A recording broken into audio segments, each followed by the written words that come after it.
प्रत्येक तुम्ही कोणत्या ग्रामीण भागात गेलात किंवा कोणत्याही ठिकाणी गेलात, 10 मित्रामध्ये बसलात किंवा तर त्या ठिकाणी पहिला मुद्दा येतो बाबा लग्नासाठी मुलगी आहे का? हं, तर अलीकडे 10 वर्षात किंवा अलीकडच्या ह्या 5 वर्षात तर मुलींची संख्या रेशो हा प्रचंड कमी झालेला आहे. हं. लग्नासाठी मुली भेटणं ही फार गंभीर समस्या झालेली आहे. बरोबर.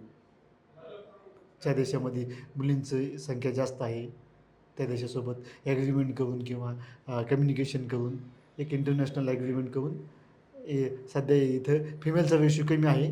तर ते त्यामुळे मुलांची मोठ्या प्रमाणात लग्न होणार नाहीत. तर ती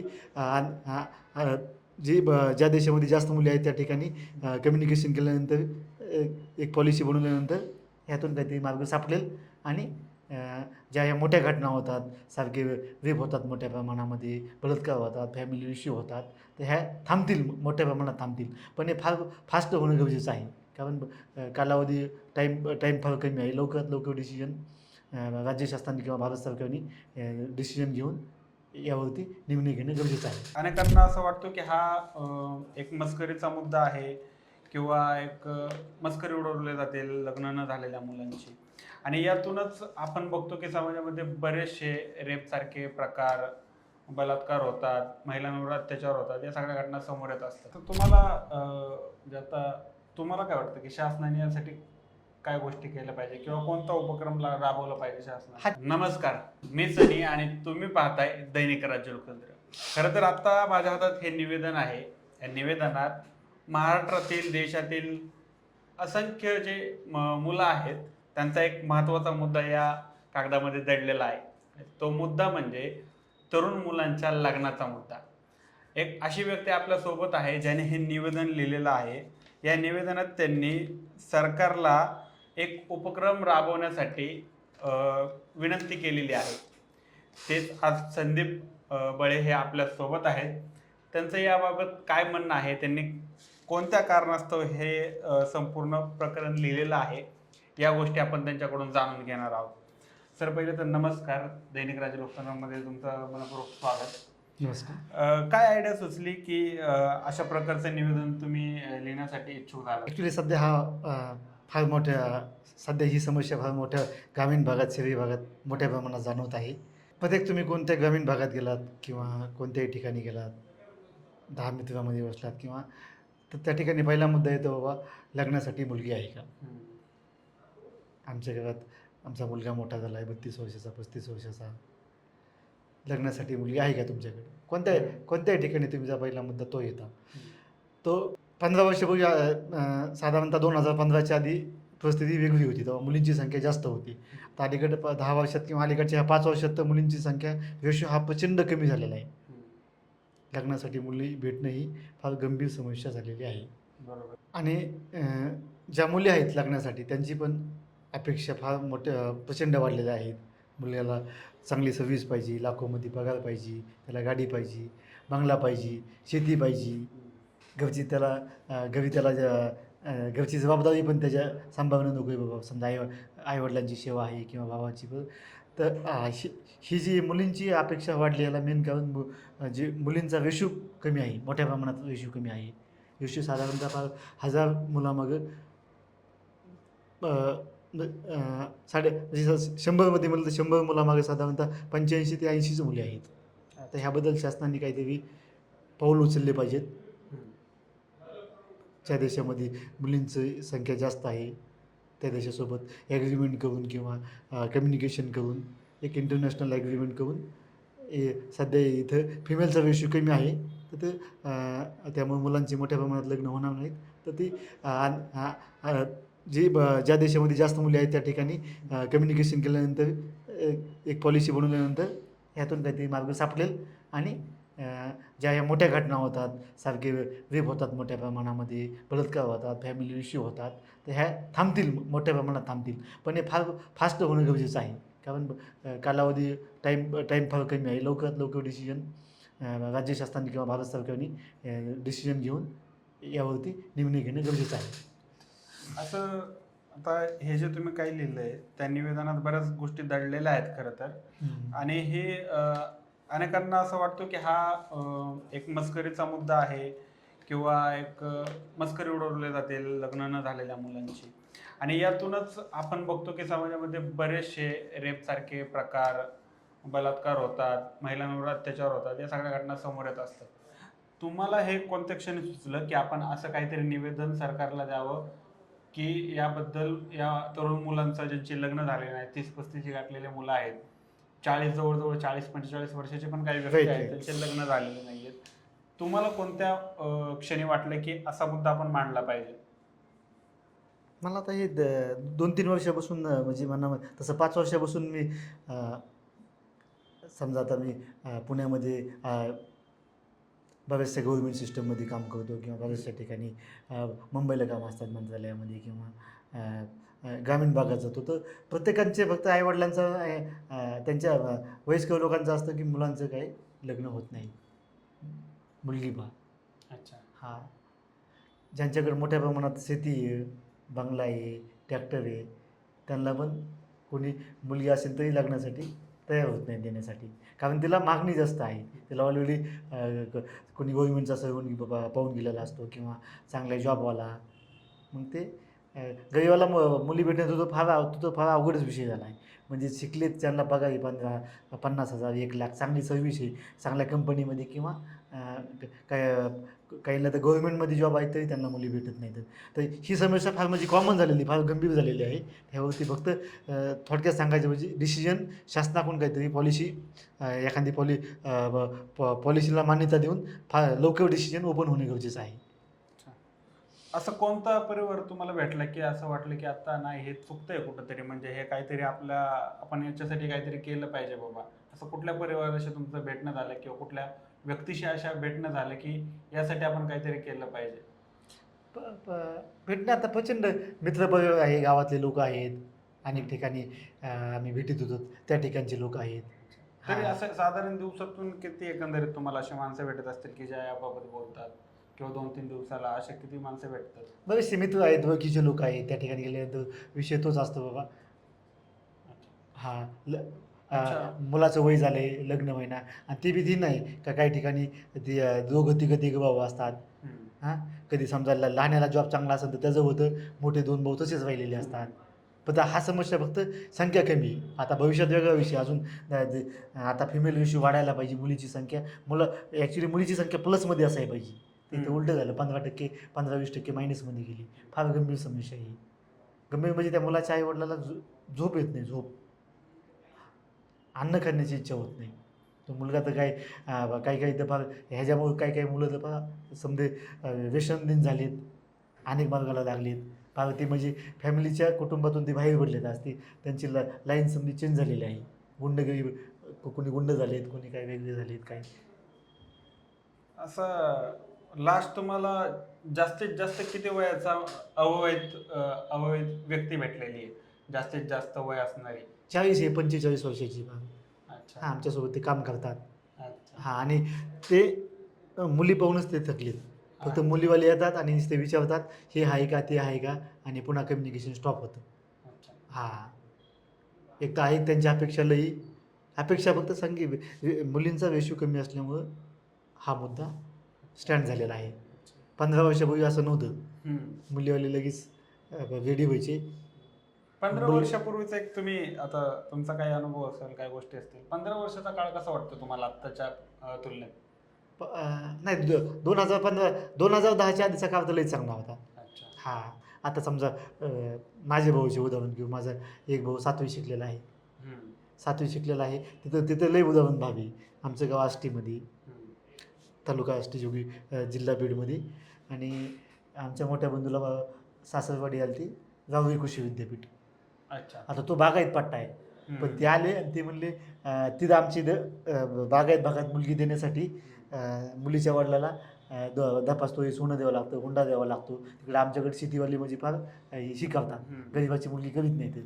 आणि तुम्हाला तर शेती आहे 10-15 एकर आणि मुलगा 7वी शिकलेला आहे, सुंदर मुलगा आहे. तर पहिल्या भेटीतच ती माझ्या मोठ्या भावाला बैलांनी मारलं होतं फार तो म्हणजे सिरियस होता. तरी त्यांनी लग्न फायनल करून ते निघून गेले आणि पुन्हा 5-6 महिन्यांनी लग्न झालं.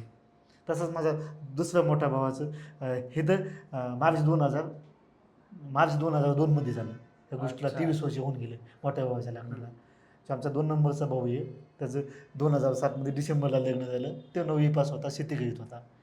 मुलीवाले आले, पाहिलं, लगेच लग्न झालं. तसेच आमच्या गावातले अनेक ते आमच्या मोठ्या भावाचे व्हायचे, समजा आसपासचे उलट ते मुलीवाले गडबड करायचे. मुलीचे वडील माझे लोक कधी लग्न कधी करतात, मुद्द्याचं तारीख. पण हे 2012-13पर्यंत चांगलं होतं. एक 14 पासून थोडं टफ होत गेलं. हा 14 पासून म्हणजे तेव्हा थोडंही होतं, एक 10पर्यंत तर लईच संख्या होती. 14 पासून थोडं टफ होत गेलं, 13-14 पासून. त्या अलीकडे 5 वर्षात तर समजा आउट ऑफ कंट्रोलची. पण ही शासनाने फार स्पीडनी पाऊल उचलली पाहिजे.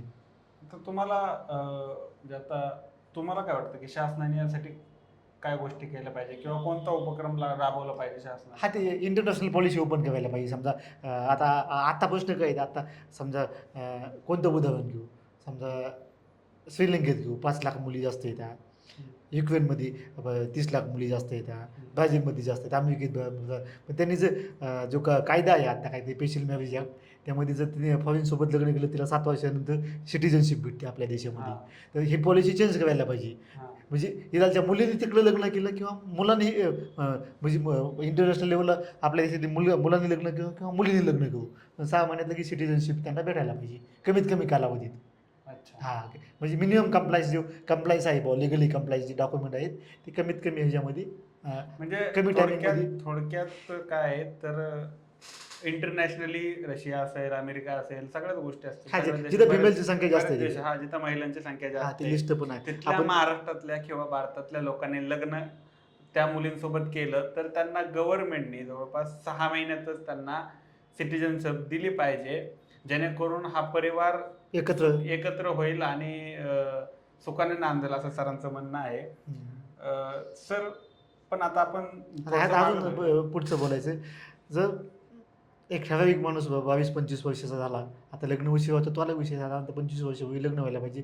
जर आजही 15-20% मुलांचं जर लग्नाचं जसे ही आंतरराष्ट्रीय लेवलला जर शासनाने पॉलिसी बनवली आणि लग्नाचा विषय मार्गी लागला, तर जो क्राईम वाढलेला आहे तो एकदमच स्टॉप होईल. फार 50-25%च क्राईम होईल. रेप नाही होणार, बलात्कार नाही होणार. कुणी आज कितीतरी ज्या व्यवहार संस्था येतात बोगस आहेत, 1000-5000 नोंदणी करा, काहींना तर फसवतात, 2-2, 3-3 लाख घेऊन लग्न करतात आणि 8 दिवसात मुलगी निघून जाते. असे तर कितीतरी गुन्हे दाखल झाले. गुन्हे दाखल होऊन काय झालं, उलट त्या मुलाची त्या गावात इमेज डाऊन झाली. ते आईवडील ती मुलगी तर समोरची तर ती फालतूच असते, ती 10 लग्न करून पैसे उचकून पळून जाते. आणि जर आपल्या देशात कायदे मुलीच्या बाजूने, तर मुलीला तर काही कंप्लेंट बी होत नाही, आतमध्ये टाकीत नाही. तर कायदे मुलीच्या बाजूने, तर मुलाच्या बाजूने उलट ती मुलावाले त्यांची आर्थिक मानसिक समधी फसवणूक होऊन ते गप्प बसतात. पोलीस स्टेशनला कंप्लेंट बी एक तर कंप्लेंट घेतलेलं घेतात, पण त्यावरती ॲक्शन काहीच होत नाही. ह्यांची इमेज अख्खी समाजात डाऊन होते. समाजात म्हणजे त्या मुलगा पाहतो जीवनातून उठतो, त्याला वाटतं फाशी घ्यावा काय, आपलंही झालं तर उलटं लोक म्हणते तूच लग्न केलं तर ती नांदली नाही, तुझ्याकडे चुकी असत, पण ती मुलगीच याला धोका देऊन गेलेली असते. अशा हजारो घटना रोज घडतायत. आणि त्यामुळे अख्खी म्हणजे सामाजिक व्यवस्था जर बिघडली तर कंट्रोल करणं शक्य नाही होणार. सामाजिक व्यवस्था जर नियंत्रणात आणायची असेल तर यंग मुलं आहेत त्यांची लवकर लग्न होऊन त्यांचं म्हणजे त्यांचं सेट व्यवस्थित होणं गरजेचं आहे. फॅमिलीसोबत, आईवडिलासोबत अप्रोच असणे, त्यांचं मेन काय, फॅमिली हॅपी असेल तरच तो माणूस बाहेर मेंटली फिजिकली आनंदी राहू शकतो आणि देशाला योगदान देऊ शकतो. तो जर डॅमेज झाला तर योगदान नाही, देश अख्खं तो बाहेरचं समजा डॅमेज करतोय, तो फायनान्शियल डॅमेज करतोय, टोटल तो क्राईम वाढवतोय. अजून त्याच्यामुळे 10 लोक 10 मित्र तो इन्व्हॉल्व करतोय, व्यसन दिन बनणार, तो अख्ख्या गोष्टी वाढणार. 1% क्राईम हा 10%, 1000%पर्यंत तो वाढू शकतो. बरोबर. हां, खरं तर हा मुद्दा खरंच महत्त्वाचा आहे की सरांनी जो मुद्दा मांडला होता की अनेक महिला लग्न करतात, 8 दिवस राहतात. म्हणजे हे जनरली सगळ्या महिलांबद्दल नाही, हे सगळ्यांनी जाणीवपूर्वक ज्या जाणून करतात त्या घेतलं फक्त पाहिजे. 2% काय असतं. भरपूर अशा महिला आहेत, हे मोठ्या महिलांनी देखील मान्य केलेलं आहे की अनेक महिला अशा आहेत की ज्या या फसवणुकीच्या कारणांमध्ये सामील असतात. त्यांची एक टोळी असते, सरळ सरळ अनेक वेळा पोलिसांच्या निदर्शनास आलेलं आहे. एक प्रकारे टोळी स्थापन करून ते लग्न करतात आणि अशा काही हेत करून मुलांच्या त्या भावनांशी खेळून त्यांचे संपत्ती जप्त करण्याचा प्रयत्न करतात. अशा देखील सोनं पैसे तर लगेच घेऊन जातात 5व्या-6व्या दिवशी. अशा महिला आहेत. हा देखील मुद्दा एक समाजाने लक्षात घेतला पाहिजे या निमित्ताने. सर आता आपण बघतोय की सध्या जे काही घडामोडी सुरू आहेत, म्हणजे आता लग्न तर अर्थात सोशल मीडियावर तर ऊत मातळ आहे की मुलगा जातो, लग्न होतात आणि हत्या होतात मुलांच्या. लग्न झाल्यानंतर हा मेघालयमध्ये मध्येच आता ते सोनम रघुवंशीचं प्रकरण आहे. तर एखादं पुरुष 100 समाज घाबरलेला आहे का या निमित्ताने? असं हा तुम्हाला काय 100 वाटतं? मध्ये एकच घटना हायलाईट होती. 99 घटना तर लोक तर माहीत पण होत नाहीत. अच्छा. हा माहीत पण तर ह्या घटना का होतात? वयात लग्न होत नाहीत. हा. लव रिलेशनशिपमध्ये जातात हे. अच्छा. त्याच्या वडिलाला माहीत नसतं, मुलाच्या वडिलाला माहीत नसतं, मुलीच्या वडिलाला माहीत नसतं. मग हे कुठंतरी सेपरेट राहतात, कुठंतरी मोठ्या सिटीमध्ये एवढी लोकसंख्या आहे तर मग कोण कोणाची नवरा बायको ते पण समजत नाही. अशा मोठ्या घटना येतात. आणि मग नंतर मुलगी ती त्याची जी गर्लफ्रेंड आहे ह्याला डिमांड करते, मला पैसे दे, हे पाहिजे ते पाहिजे. तो आहे तो पण देतो. नंतर जेव्हा हाच फायनान्शियल डाऊन होतो त्यानंतर ह्याच्याकडे त्याला काय ती म्हणते, मग मी तुला सोडून जाणार. मग त्याच्या डोक्यात चक्र बी होतं. तो शेवटच्या मुद्द्याला येतो मर्डर करायला. काही केसमध्ये तर त्याची मैत्रीण पण ह्याला संपवते. अशा तर कितीतरी घटना आत्ता घडल्यात मोठाल्या. ह्यात 1% पण नाहीत ज्या समज म्हणजे सोशल मीडियाला येतात किंवा राष्ट्रीय किंवा आपल्या राज्य लेवलला किंवा राष्ट्रीय लेवलला माहीत होतात. बाकी 99% घटना तर माहीत पण होत नाहीत. हम्म. ते फक्त मर्यादित भागापुरता राहतो. हां, फक्त तिथंच लोकल लेवलच माहीत होतात आणि घरातले पण म्हणतात, "बाबा नको समाजामध्ये बदनामी होईल, शांत बसतात." पण हे शांत बसून जमणार नाही. हा जो विषय आहे हा दमाने फार म्हणजे गंभीर रूप करीन. फार हा आत्ता एक लहान आहे हा एकदम. नंतर हा डोंगरा एवढं जर रूप धारण केलं आणि मोठं जर प्रमाण वाढलं तर हे समजा आउट ऑफ कंट्रोल होईल. पुन्हा मॅनेज करणं शक्य नाही म्हणा. तर कायम तर ह्याचे जो जो रेपचा आहे, बलात्कारचा आहे, आता मुलींची संख्या असल्यामुळं ह्याच्यामुळंच क्राईम वाढला आहे. ह्याच्यामुळं आज जेलमध्ये इतके मोठाले जेल आहेत. जेलमध्ये कैदी ठेवण्याला पण जागा नाही. बरोबर आहे. कोर्टामध्ये मुलींचे प्रमाण कमी असल्यामुळं डिवोर्सचं प्रमाण लई वाढलं आहे. आज महाराष्ट्रामध्ये मला वाटतं देशातलं हायस्ट प्रमाण डिवोर्सचं 20% प्रमाण आहे महाराष्ट्रामध्ये. कोर्टामध्ये जी आपल्या देशात सिंगल साईड डिवोर्स भेटत नाही, तो एक मेन मुद्दा आहे. सिंगल साईड मुलाला पण भेटत नाही आणि मुलीला पण भेटत नाही. सिंगल साईड नाही भेटल्यामुळे हे 5-5, 10-10 वर्ष लागतात आणि हे अलग राहतात रिलेशनशिपमध्ये. रिलेशनशिपमध्ये राहिलं की त्या ठिकाणी काहीतरी विषय वाढत जातो पैशामुळे, ह्याच्यामुळं त्या ठिकाणी पण मर्डर होतात. आणि कोर्टाचं काय म्हणणं, एक तर तुम्ही एकत्र या किंवा म्युच्युअली एकत्र या किंवा म्युच्युअली डिवोर्स घ्या. मग ह्यात कधी-कधी मुलगी डिवोर्स देत नाही, कधी-कधी मुलगा डिवोर्स देत नाही. ही जर आपली कोर्ट जी न्यायालयीन यंत्रणा आहे ही स्पीडनी व्हायला पाहिजे. 6 महिन्यात मुलीच्या डिवोर्सच्या केसमध्ये तर 6 महिन्यातच निकाल व्हायला पाहिजे. कारण ती जी यंग असतात त्यांना समजा गोष्टीची गरज असते. 6 महिन्यात एक तर तुम्ही एकत्र या किंवा त्यांचा डिवोर्स पास होऊन त्यांना वेगळं करा. हां, लिगली वेगळं करून आपापलं ते पुढचं जीवन जगतील, लग्न करतील किंवा जे करतील ते. 5 आणि 10-10 वर्ष जर कोर्टाचे निकाल नाही लागले तर माणूस फार तो एक राक्षस बनतो तो दोघं पण. आणि समजा त्यामुळे अख्खी फॅमिली डिस्टर्ब होती. फॅमिली म्हणजे झोपच नाही. त्या फॅमिलीत 10 लोकं असतात, त्याच्यामुळे त्याचे रिलेटिव्ह असतात, मामा आहेत, चुलते आहेत, तर समद्याला म्हणजे समद्या तो निगेटिव्ह समाजात निगेटिव्ह मेसेज जातो सगळा. तर कोर्ट समजाच प्रकरणामध्ये जमिनीचे वादविवाद आहे, 2-2 पिढ्या संपत नाहीत. बरोबर आहे. हां, ही म्हणजे देशातली जी न्यायालयीन प्रक्रिया नाही तर गतिमान झाली ना, साधारणतः 10% 10 कोटी लोकांचा प्रॉब्लेम संपून आज इतके कोर्टात पा काहीतरी आकडा आहे तो 3 ते 4 कोटी केस पेंडिंग आहेत कोर्टामध्ये. 3 ते 4 कोटी केस काही केसमध्ये 10-10 3 करोडापेक्षा जास्त. हां, काही केसमध्ये 10-10 पेक्षा जास्त लोकं इन्व्हॉल्व आहेत. हम्म. त्याच्यामध्ये ही इथं वादी, प्रतिवादी काही 2च आहेत समजा. हम्म. पण इतके ह्याचं न्यायालयीन यंत्रणा जर आपल्या देशात गतिमान झाली तर मोठ्या प्रमाणामध्ये क्राईम वाचेल. कोर्टावरचा न्यायालयावरचा लोड पण कमी होईल. आणि जे आता जेल आहेत आता कैदी ठेवण्यासाठी जागा नाही, हे पण प्रमाण कमी होईल.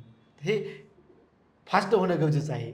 देशातले कायदे आहेत ना, मेन जे कायदे आहेत ना, कायदे सरकारने जे काही राज्य सरकारचे कायदे आहेत किंवा काही भारत सरकारचे कायदे आहेत ते कायद्यामधल्या प्रोव्हिजन ज्या जुन्या आहेत ब्रिटिश तेव्हा लोकसंख्या देशाची आज समजा कायदे स्वतंत्र झाल्यानंतर बनवले समजा 60-70 मध्ये. समजा 1960ला देशाची लोकसंख्या 50 कोटी होती, 40 कोटी होती. आज 150 कोटी लोकसंख्या आहे. आणि ते कायद्यामध्ये पळवाट आहे. कायदे समजा चेंजेस करायला पाहिजेत.